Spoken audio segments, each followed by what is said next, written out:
صدقۃ الفطر کا مطلب کیا ہے، اس کی فضیلت کیا ہے اور اس کے دینے کا وقت کیا ہے، اور اوورسیز پاکستانی کس ملک کے حساب سے دیں گے؟ یہ چار انتہائی اہم باتیں ہیں جو اکثر لوگ نہیں جانتے۔ ان چاروں باتوں کو سمجھیے اور اس کے مطابق عمل کیجیے۔ سب سے پہلے یہ جانیے فطر کے معنی کیا ہیں۔ فطر کا معنی ہوتے ہیں روزے کو ختم کرنا، روزے کی افطاری کرنا۔ اب صدقۃ الفطر کا مطلب کیا ہوا؟ وہ صدقہ جو روزوں کے مکمل کرنے پر ادا کیا جاتا ہے، اس کو فطرانہ بھی کہتے ہیں، صدقۃ الفطر بھی کہتے ہیں۔ یہ واجب کا درجہ رکھتا ہے۔ یہ ضروری کیوں ہے؟ اب اس کی فضیلت آ گئی۔ اس کی فضیلت یہ ہے کہ حدیث میں آتا ہے جب مسلمان روزے مکمل کر لے تو اس کا روزہ زمین اور آسمان کے درمیان لٹکا رہتا ہے اس وقت تک جب تک صاحب نصاب صدقۃ الفطر ادا نہ کر دے۔ جیسے ہی صدقۃ الفطر ادا کرے گا روزوں کو قبولیت مل جائے گی۔ صدقۃ الفطر روزوں کی کمی پیشی کو ٹھیک کرنے کے لیے ہے۔ یہ اس کی فضیلت ہے صدقۃ الفطر کی کہ روزوں میں جو کمی پیشی ہو جاتی ہے یہ اسے دور کرتا ہے اور روزوں کو قبولیت عطا فرماتا ہے۔ اگر کوئی شخص صدقۃ الفطر نہیں دیتا اس کے روزے قبول نہیں کیے جاتے۔ اب یہ سوال ہے کہ صدقۃ الفطر کن چیزوں کے اعتبار سے دیا جائے گا؟ تو صدقۃ الفطر چار چیزوں کے اعتبار سے دیا جائے گا، اور ان کے پھر جو وزن ہے ان کے اعتبار سے، جو وزن ان کا بیان کیا گیا ہے اس اعتبار سے دیا جائے گا۔ ان میں پہلی چیز گندم کے اعتبار سے۔ اگر گندم کے اعتبار سے دیں گے تو 2.5 کلو احتیاطاً گندم کے اعتبار سے صدقۃ الفطر دیں گے۔ 2.5 کلو گندم کا جو رقم بنے گی، جو پیسے بنیں گے، یہ فی کس بندے کا صدقۃ الفطر ہوگا۔ اور دوسری چیز ہے جو، تیسری چیز ہے کھجور، اور چوتھی چیز ہے کشمش۔ یہ چاروں چیزیں 4 کلو احتیاطاً کے اعتبار سے ان کا صدقۃ الفطر دیا جائے گا۔ یعنی جو کے اعتبار سے اگر دے رہے ہیں تو 4 کلو جو کا جو قیمت ہوگی وہ فی کس شخص صدقۃ الفطر ہوگا۔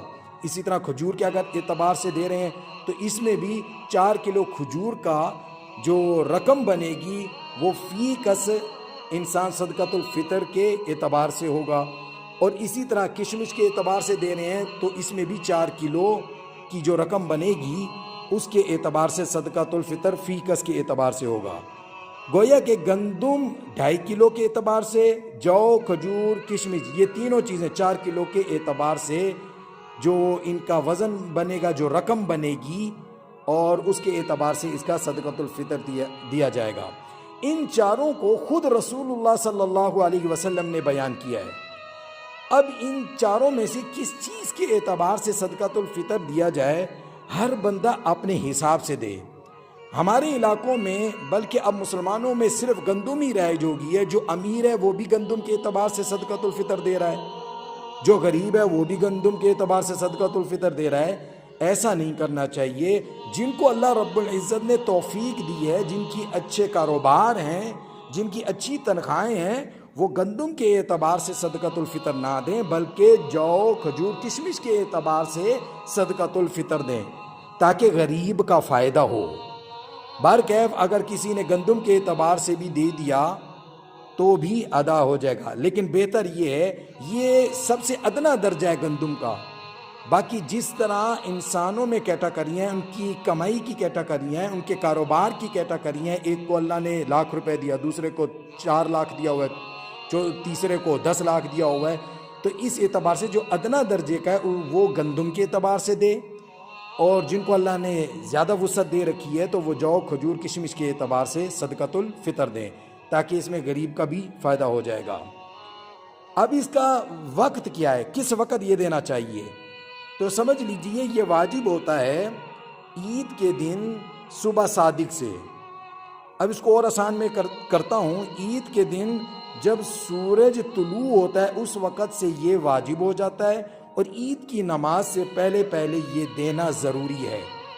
اگر کسی نے اس وقت میں نہ دیا اور عید کی نماز گزر گئی تو رسول اللہ صلی اللہ علیہ وسلم نے ارشاد فرمایا اس کا جو یہ صدقہ صرف صدقہ ہوگا، پھر صدقۃ الفطر نہیں ہوگا، کیونکہ حکم دیا یہ عید کی طلوع آفتاب سے عید کی نماز سے پہلے پہلے دینا ضروری ہے، اور اس کے بعد دے گا تو وہ صرف صدقہ ہوگا، صدقۃ الفطر نہیں ہوگا۔